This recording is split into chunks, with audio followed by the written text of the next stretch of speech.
మీకు బేకింగ్ అంటే ఇంట్రెస్ట్ ఉందా? అయితే కరెక్ట్ గైడెన్స్ కోసం చాకోస్ ఎక్స్‌ప్రెస్ అకాడమీని విజిట్ చేయండి. మరణం అంటే సాధారణంగా ఎవరికైనా భయం ఉంటుంది. కానీ ముద్రగడ దానికి అతీతంగా వ్యవహరించారు. ఆయన చనిపోతారని తెలిసి ఆయన ఖననం ఎక్కడ చేయాలి, ఏ ప్లేస్లో చేయాలి, ఎవరు చేయాలి అని పూర్తి వివరాలు ఆయన ఆత్మీయులకి, బంధువులకి చెప్పి ఆయన చనిపోయి కన్నుమూశారు. ప్రస్తుతం నేను కిర్లంపూడిలో ముద్రగడ ఇంటి దగ్గర ఉన్నాను. ఒకసారి ముద్రగడ ప్రస్తుతం పార్థివ దేహం పెట్టిన ఆయన ఇల్లు అటువైపు కనబడుతోంది. సో ఆయన్ని ఎక్కడ ఖననం చేయాలి, బేసిక్గా దహనం చేస్తూ ఉంటారు. అంటే బేసిక్గా ఈ కాపు సమాజ వర్గానికి సంబంధించిన ఎవరైనా చనిపోతే వాళ్ళ పద్ధతుల ప్రకారం దహనం చేస్తూ ఉంటారు. కానీ ముద్రగడ మాత్రం ఖననం చేయమన్నారు. అది కూడా ఆయనకి ఇష్టమైన ఈ ప్లేస్లో. ఆయన రెగ్యులర్గా ఇక్కడ ఆయన తోట పని చేస్తూ ఉంటారు. ఇటువంటి తోట పనులు చేసి ఈ ప్లేస్లోనే ఆయన తనని ఖననం చేయమని బంధువులు చెప్పారు. అంటే ఆయనకి మరణం పట్ల ఏమాత్రం భయం లేదు అనేది స్పష్టంగా అర్థమవుతుంది. పూర్తిగా కుటుంబ సభ్యులు, బంధువులు కూడా ఇక్కడ పనులన్నీ పర్యవేక్షిస్తూ ఉన్నారు. ఈరోజు సాయంత్రం ఆయన్ని నేరుగా ఇక్కడ తీసుకొచ్చి ఖననం చేయబోతున్నారు. సాధారణంగా దహన సంస్కారాలు చేస్తారేమో అనుకుని అందరూ కూడా శ్మశానం వైపు వెళ్తూ ఉంటే బంధువులు మాత్రం ఇక్కడ ఒక పెద్ద గుంతని తవ్వడం మనం చూస్తూ ఉన్నాం. సో రీజన్ ఏంటి అంటే ముద్రగడ పద్మనాభం కోరిక. ఆయన చనిపోయే ముందు కూడా ఆయన ఏం చేయాలి, ఎలా చేయాలి అని చెప్పారంటే ఆయనకున్న ధైర్యం ఏంటో అర్థమైపోతుంది. కేవలం రాజకీయాల్లోనూ, సామాజిక అంశాల్లోనూ ఆయన చూపించే తెగువ ఆయన మరణంలో కూడా ఆయన చూపించారని ఈ విషయాన్ని బట్టి అర్థమైపోతుంది. సాధారణంగా మరణం అంటే అందరికీ భయమే, కానీ ముద్రగడ మరణం అంటే ఏమాత్రం భయపడలేదు అని చెప్పడానికి ఇది బెస్ట్ ఎగ్జాంపుల్. ఆయన చనిపోతారు అని ఆయన తెలిసిన వెంటనే కుటుంబ సభ్యుల్ని పిలిపించుకొని ఆయన మాట్లాడి ఇక్కడ చేయాలి కార్యక్రమం అని చెప్పారంటే నిజంగా ఈ విషయంలో అయితే ముద్రగడని అభినందించాల్సిన పరిస్థితి ఉంటుంది. ఎందుకంటే చాలా మందికి మరణం అనేది ఒక భయం కావచ్చు, లేకపోతే తదనంతరం ఏమవుతుందని భయం కావచ్చు, లేకపోతే తన ఆస్తులు ఏమైపోతాయని భయం కావచ్చు. ఇవన్నీ దానికి అతీతంగా పనిచేసిన పరిస్థితి. సో కొంతమంది ఆత్మీయులు అండ్ బంధువులు సార్ ఎందుకని ఇదే ప్లేస్ని ఎంచుకున్నారు, రీజన్ ఏంటండి? ఆయనకి ఈ ప్రదేశంలో ప్రాణం ఇక్కడే చావాలి, ఇక్కడే ఉండాలి. నేను చనిపోయి ఇక్కడ ఉంటానని చెప్పాడు ఆయన. అది ఎవరు చెప్పారనుకుంటున్నారు? అనుచరులు చెప్పాడు. నేను చనిపోయింది నా పిల్లలు చెప్తే భయపడతారు. నీకు చెప్తున్నాను, 6 నెలల ముందు చెప్పాడు ఆయన. ఇక్కడ పెట్టమని చెప్పాడు వాళ్ళ అబ్బాయికి. కానీ ఎక్కడ పెట్టాలో కూడా ఆయన చెప్పాడు. ఇక అంటే నాకున్న సమాచారం ప్రకారం అంటే ఈ సామాజిక వర్గంలో చూస్తే ఎక్కువ దహనం ఉంటుంది. కానీ ఆయన కోరిక ఈ మట్టిలో కలిసిపోవాలి.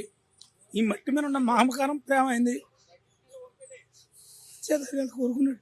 బేసిక్ అందరికి భయం కదండి చావు అంటే, కానీ అంత ధైర్యం భయం లేదు సార్. చావు అంటే భయం అయితే 13 రోజులు నిరాహార దీక్ష ఎందుకు చేస్తాడు సార్?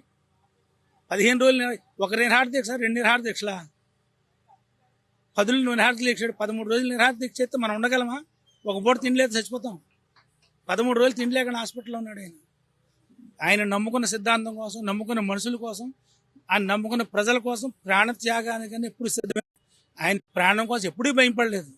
ఇప్పుడు ప్రజాసేవే నిరంతరం నేను ఎక్కడో ఉంటాను, మిమ్మల్ని అందరినీ చూస్తుంటాను, కాపాడుతాను అని చెప్పాడు. వాళ్ళకి మాకు కూడా కాదు, వాళ్ళ కొడుతాను సహచరులు చెప్పాడు ఆయన. కొడుకు కూడా చెప్పలేదు ప్లేస్, సహచరులకు చెప్పాడు ఆయన. ఇక్కడికి పెట్టించండి నన్నని. వాళ్ళ శ్రీమతి గారిని విధవ కార్యక్రమం చేయొద్దు అని కూడా చెప్పాడు ఆయన. విధవ కార్యక్రమం చేయొద్దు, పుట్టుకతో వచ్చిన ఏమీ తీయడం కుదరదు ఆవిడకి.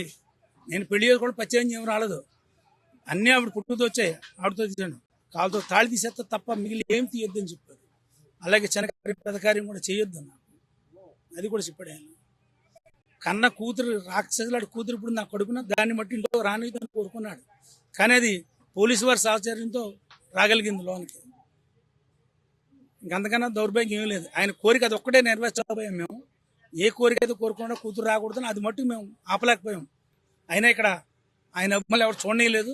ఏదో ఒక యాక్ట్ చేసి వెళ్ళిపోయింది. ఆవిడ కేవలం ఒక షో చేయడం కోసం వచ్చింది.